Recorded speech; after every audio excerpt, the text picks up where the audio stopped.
नमस्कार साथियों। GS study in audio form के लेक्चर 1 में आपका हार्दिक स्वागत है। जैसा कि मैंने बताया था, पर डे 2 लेक्चर्स आएंगे। तो आज मैं स्टार्ट सिविक्स से कर रहा हूँ, जिसे नागरिक शास्त्र भी कहते हैं। और मेरा पर्पस है आपको एग्ज़ाम क्रैक करवाना, उसमें हेल्प करना। एक्चुअली एग्ज़ाम आपको क्रैक करना है, लेकिन उसमें हेल्प करना। जो एग्ज़ाम में कन्फ्यूजन होता है उसको कैसे दूर करें। तो मेरा फोकस जो रहेगा वो इस पे नहीं रहेगा कि आपको सब्जेक्ट में डीप कितना आता है। मेरा फोकस इस पे रहा है कि आपको सब्जेक्ट की समझ अच्छे से आता है कि नहीं आता है, और आप उस समझ को और जो रिमेम्बरेंस है उसको आप एग्ज़ाम में कन्वर्ट कर पाते हैं कि नहीं कर पाते हैं। मतलब एग्ज़ाम में आप लिख पाते हैं कि नहीं, कन्फ्यूजन को दूर करने का है। तो पहला लेक्चर मैं नागरिक शास्त्र पे बनाने जा रहा हूँ। तो इसमें जब मैं चूँकि जब नागरिक शास्त्र जो है, हम लोग जब 1947 में हमारा देश आज़ाद हुआ, तो चूँकि इस देश में बहुत से अलग अलग धर्म के लोग रहते हैं, समुदाय के लोग रहते हैं, जनजाति अलग अलग, मतलब बहुत सारे समुदायों से मिला हुआ एक बृहत, एक बहुत बड़ा देश है हमारा। तो हुआ कि इनको चलाने के लिए, सब लोगों को सुचारू एक दूसरे से सामंजस्य बैठाने के लिए क्या किया जाए। तो जो हमारे फ्रीडम फाइटर्स थे और भी बुद्धिजीवी वगैरह थे, इन लोगों ने बैठ कर तय किया कि हम एक नियम कानून तय करेंगे जिसके हिसाब से सभी नागरिक को व्यवहार करना होगा। तो इसके लिए क्या किया जाए, तो इसके लिए एक कानून की किताबें बनाई जाए, नियम कानून का पूरा एक किताब लिखा जाए। तो इसके लिए एक संविधान समिति का गठन हुआ, जिसके बहुत सारे मेंबर्स थे, और उन लोगों ने मिल के हर मुद्दे पे अपने अपने राय दिए, और उनमें से जो अच्छी अच्छी चीज़ें हुए सर्वसम्मति से उसको लिख के एक दस्तावेज तैयार किया, जिसे हम आज संविधान कहते हैं। तो संविधान बनाने में सबसे पहले हम लोग जानेंगे कि संविधान बनाने में जो जिनका महत्वपूर्ण योगदान है, खासकर एग्जाम पॉइंट ऑफ व्यू से।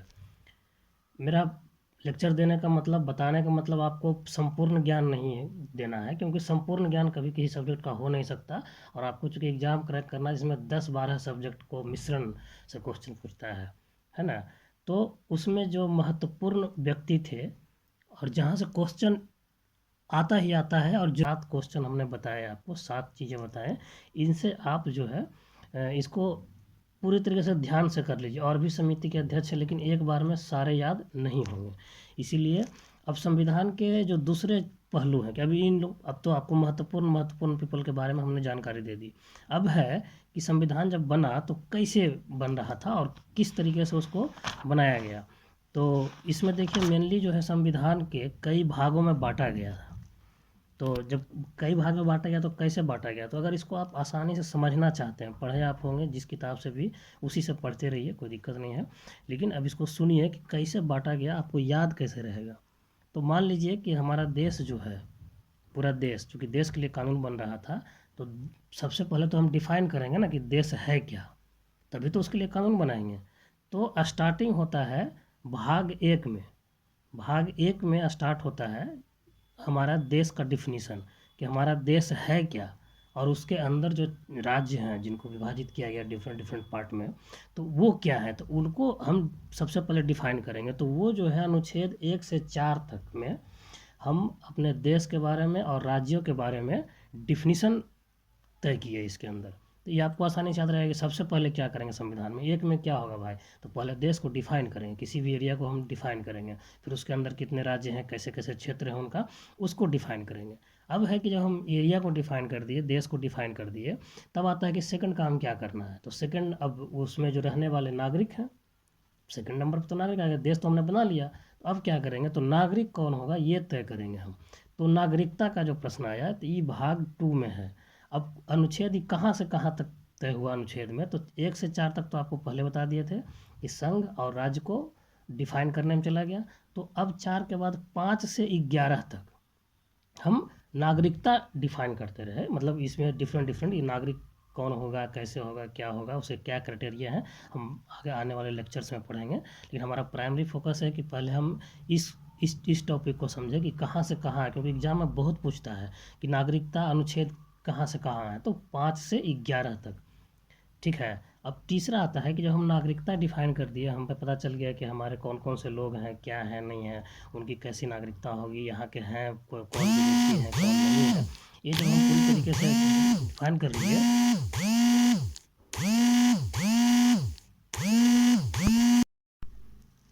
अब जब हम नागरिकता डिफाइन कर लिए, पहले देश बना लिए फिर नागरिक डिफाइन कर लिए, अब हम क्या करेंगे, तो नागरिकों के क्या क्या अधिकार होने चाहिए, कानूनी तौर पे उनका क्या क्या अधिकार है, इसके बारे में हम डिफाइन करेंगे। तब ना कोई भी नागरिक जो है क्या कर सकता है, क्या नहीं कर सकता है, क्या सरकार से मांग सकता है, उसकी मांगे क्या है वगैरह, वो उनको पता होनी चाहिए। तो उसके बारे में बृहद चर्चा होने के बाद जो है मौलिक अधिकार बनाया गया, तो वो भाग 3 में आया। पहले संघ क्षेत्र डिफाइन कर दिया, दूसरा नागरिकता आ गया जो 5 से 11 तक है। अब 11 के बाद चूँकि तीसरा में है मौलिक अधिकार देने की बात हो गया, तो 12 से लेकर 35 तक हम इसमें डिफरेंट डिफरेंट मौलिक अधिकारों की चर्चा की गई है कि किन के पास क्या अधिकार होंगे।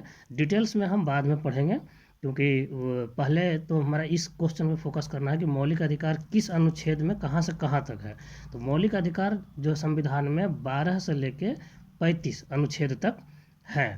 अब चौथा है इसके बाद कि जब अधिकार दे दिए, तो अब है कि सरकार, अब पब्लिक को तो अधिकार दे दिए कि अब अधिकार वो मांग सकता है, तो अधिकार पूरा कौन करेगा, तो सरकार पूरा करेगी। तो सरकार को निर्देश दिया गया, तभी तो वो पूरा करेगी। तो संविधान में ही सरकार को निर्देश देने के लिए बनाया गया नीति निर्देशक तत्व। तो भाग 4 जो संविधान का है, वो नीतिक निर्देशक तत्व के बारे में उसमें चर्चा किया गया है पूरा। जो अब 35 तक तो हम लोग पढ़ लिए थे कि मौलिक अधिकार है, तो 36 से शुरू हो जाएगा, तो 36 से लेके 51 तक, तो 36 से लेके 51 तक नीति निर्देशक तत्व के बारे में संविधान में पूरा विस्तार से वर्णन किया गया है। तो नीतिक निर्देशक तत्व हो गया जिसमें कि हम सरकार को आदेश दिया गया संविधान के द्वारा। अब 4 के ही जो है क है, उसमें बाद में ये चूँकि जोड़ा गया था, कब जोड़ा गया हम आपको बताएंगे कि 4 में ही जब नीति निर्देशक तत्व जोड़ा गया, तो सरकार को बाद में लगा था कि भाई इसमें कुछ पब्लिक का कर्तव्य भी तो होना चाहिए।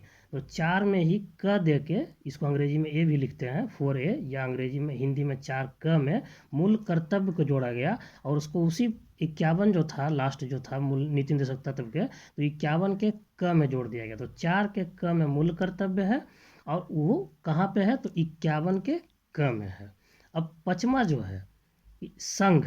अब संघ हमने देश तो बना लिया था, डिफिनीशन दे दिया था, लेकिन अब वो कार्य कैसे करेगी, उसके अंदर कौन कौन शक्तियाँ हैं, जिनको क्या क्या पावर दिया जाए, जैसे पार्लियामेंट है, राष्ट्रपति है, कोर्ट है, वगैरह वगैरह, जो पूरे देश के निर्णय लेते हैं, उसके लिए पूरा विस्तार से क्या क्या कानून उसके पास है। पहले हम डिफिनीशन दिए थे फर्स्ट में 1 से 4 तक में, है ना। अब क्या है, उसके कितने पावर होंगे, क्या क्या कर सकता है, किस अनुच्छेद के कारण कर सकता है, ये सब जो डिफाइन किया गया है। तो 51 तक हम लोग पढ़ लिए हैं। तो अब ये 52 से शुरू होकर 151 तक जाएगा। याद करने का कितना सिंपल तरीका है कि मूल कर्तव्य तक हो गया, उसके बाद संघ के पास क्या क्या पावर्स होंगे, क्या क्या किस अनुच्छेद के कारण वो ये काम कर सकता है। तो ये 52 से 151, 52 से 151 तक अनुच्छेद में बताया गया है। अब जब संघ के बारे में आ गया, तो फिर राज्य के बारे में आ जाएगा। संघ मतलब देश समझिएगा हमेशा, तो राज्य के बारे में आ जाएगा। तो अब जो है भाग 6, 5 तक संघ था, 6 भाग जो है वो राज्य के हैं, और वो जो है 152 से लेके 237 तक। ठीक है। तो आज हम 6 ही भाग के बारे में पढ़ेंगे। टोटल भाग 22 हैं, लेकिन हम एक साथ 22 नहीं पढ़ेंगे, नहीं तो याद नहीं होगा, और वो उसी लेक्चर की तरह हो जाएगा, जैसे कि आप सुन लेते हैं कहानी खत्म हो जाता है, पढ़ लेते हैं कहानी खत्म हो जाता है। नहीं, 6 अनुभाग ही पढ़ना है, और उन अनुच्छेद 237 तक हम लोग पहुँच गए। तो एक बार फिर से इसको रिवीजन मार देते हैं कि स्टार्ट किए, देश बनाए, तो संघ एवं उसका राज्य क्षेत्र, अनुच्छेद 1 से 4। नागरिकता फिर डिफाइन किए, कौन कौन नागरिक रहेंगे, वो 5 से 11। उसके बाद नागरिक के मौलिक अधिकार दे रहे हैं, तो वो 12 से 35। उसके बाद जब अधिकार दे दिए, तो सरकार को निर्देश दिया गया कि इस अधिकार को जो भी डिमांड है उसको पूरा करना। तो नीति निर्देशक तत्व 36 से 51 तक। अब है कि मूल कर्तव्य, तो 4 के क में ही ऐड किया गया मूल कर्तव्य, जो 51 अनुच्छेद 51 के क में ऐड किया गया है। और 5वां जो भाग है वो संघ के बारे में, पूरे देश के बारे में है, तो वो उसके अंदर अनुच्छेद 52 से लेके 151 तक है। और उसके बाद राज्य है, जो अनुच्छेद 152 से लेके 237 तक है। ठीक है। तो हम जो है 6 गो यहाँ पे भाग पढ़ लिए और अनुच्छेद जो है कहाँ से कहाँ तक है हम इसके बारे में जान गए। अब जो है कुछ आपको अलग टॉपिक के बारे में बताएंगे, चूँकि 6 क्वेश्चन हमने आपको जो संविधान बनाने में महत्वपूर्ण कौन कौन थे उनके बारे में बताया, वो इम्पोर्टेंट है, और 6 इधर बताया हमने। ये 12 हो गए। ध्यान से सुनिएगा, एक दिन में बहुत ज़्यादा नहीं पढ़ना है, लेकिन पढ़ना ऐसा है जो कि याद रह जाए हमको। इसलिए थोड़ा थोड़ा हम डिफरेंट डिफरेंट टॉपिक से आपको पढ़ाते जाएंगे। अब फिर देखिएगा उसको हम कितना अच्छे तरीके से हम उसको जो है एकजुट कर देते हैं, जोड़ देते हैं। ठीक है। तो अब जो है कि अधिकार जो दिया गया है, तो अब अधिकार के बारे में चर्चा कर लेते हैं थोड़ा सा, क्योंकि बहुत सारी सब चीज़ें आपको आता है। तो कुछ कुछ इम्पोर्टेंट जो अधिकार के बारे में है, तो वो हम आपको बताते हैं कि कौन कौन सा अनुच्छेद में है। देखिए, 6 तरह के स्वतंत्रता के अधिकार दिए गए। क्वेश्चन बहुत पूछा जाता है, हम उसी चीज़ पर फोकस करेंगे जो बहुत पूछा जाता है, फिर बाद में सबको कनेक्ट कर देंगे। तो अब यहाँ से हम लोग पढ़ते हैं कि 6 तरह के जो संविधान स्वतंत्रता का अधिकार दिया गया है। और स्वतंत्रता का अधिकार कहाँ दिया गया है, तो अनुच्छेद 19 में। अब 19 में ही 6 है, समझ रहे हैं ना। तो 19 के ए, बोलने की स्वतंत्रता, ये बहुत इंपॉर्टेंट है। इसीलिए 19 के ए सबसे पहले तो अधिकार क्या है भाई, तो बोल तो सकते हैं तभी तो कुछ होगा आगे। तो बोलने का जो दिया गया, तो 19 का ये आपको हमेशा याद हो रहेगा। अब बी में, अब बोलने का अधिकार दे दिया गया, फिर दूसरा क्या अधिकार दिया गया भाई, तो दिया गया कि शांतिपूर्वक बिना हथियार एकत्रित होने की और सभा करने की स्वतंत्रता है। मतलब आप मीटिंग कर सकते हैं, कोई डिमांड है तो उसके लिए मीटिंग करना है तो आप कर सकते हैं बिना हथियार के। तो सबसे पहला बोलने का, तो 19 का ये में हो जाएगा। फिर उसके बाद आपको सभा करना है, मीटिंग करना है, उसका अधिकार है, तो 19 के बी में हो जाएगा। फिर 19 का सी में है संघ बनाने का अधिकार, स्वतंत्रता जो है। यूनियन देखे होंगे आप, ट्रेड यूनियन होता है, मजदूर का यूनियन होता है, किसान का यूनियन होता है। तो ये यूनियन बनाने का स्वतंत्रता दिया गया नागरिक को, जिससे कि आप सामूहिक रूप से डिमांड सरकार से रख सकते हैं। तो ये 19 के सी में दिया गया। अब 19 के डी में दिया गया क्या भाई, तो आप जो है इस देश में किसी एक राज्य के हैं, मान लीजिए आप बिहार के हैं, तो यूपी जा सकते हैं, कहीं भी जा सकते हैं। मतलब एक राज्य से किसी भी दूसरे राज्य में आवागमन कहीं भी कर सकते हैं, इसकी स्वतंत्रता है। तो ये डी में आया। अब आया ई में, कि अब आवाजाही का तो रास्ता दे दिया उसने, ठीक है, लेकिन अब रहने का अधिकार है कि नहीं, तो हाँ, आपको दूसरे राज्य में भी कहीं भी आप रह सकते हैं, वहाँ बस सकते हैं, वहाँ की ज़मीन खरीद सकते हैं। अपवाद के स्वरूप एक जम्मू कश्मीर था, जहाँ की आप ज़मीन वगैरह नहीं खरीद सकते हैं, तो अभी तक वही चल रहा है। हालांकि अब धारा 370 हट गया है, लेकिन अभी जो चल रहा है संविधान के अनुसार वही है कि 19E में जो है आप किसी भी देश में निवास कर सकते हैं। और उसके बाद जब निवास कर रहे हैं तो आपका खाना वाना का भी तो इंतजाम सरकार करेगी। तो ये है कि जीविका चलाने के लिए आप कोई भी व्यापार जो है किसी भी क्षेत्र में कहीं भी कर सकते हैं। तो ये हो गया आपके 6 अधिकार स्वतंत्रता के। तो सबसे पहला क्वेश्चन, स्वतंत्रता का अधिकार किस में है, तो अनुच्छेद 19 में। अब 19 में भी 6 हैं, क्या है जी, तो 19 का ये बोलने की आज़ादी, बोल लिए। 19 का बी, स्वतः शांतिपूर्वक हथियार बिना रखे हुए आप सभा कर सकते हैं।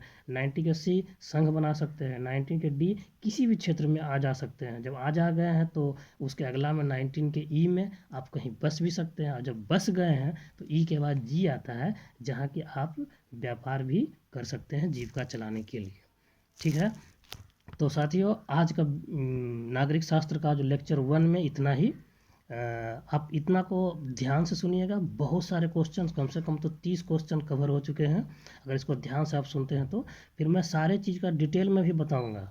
जो भी अनुच्छेद मैंने बताया, तो उसका फिर डिटेल में नागरिकता के और क्या क्या है, कैसे कैसे हैं, डिटेल में बताऊंगा। लेकिन पहली बार में इतना ही आपको याद हो पाएगा, इसीलिए इतना ही। मिलते हैं नेक्स्ट लेक्चर में। एक लेक्चर नागरिक शास्त्र का आएगा, दूसरा लेक्चर इतिहास का आएगा। तो इस तरीके से हम नागरिक शास्त्र का भी पोर्शन कवर करते जाएंगे और इतिहास का भी पोर्शन करते जाएंगे। तो हमारे साथ वीडियो में बने रहने के लिए धन्यवाद, और आप मिलते हैं अगली वीडियो में।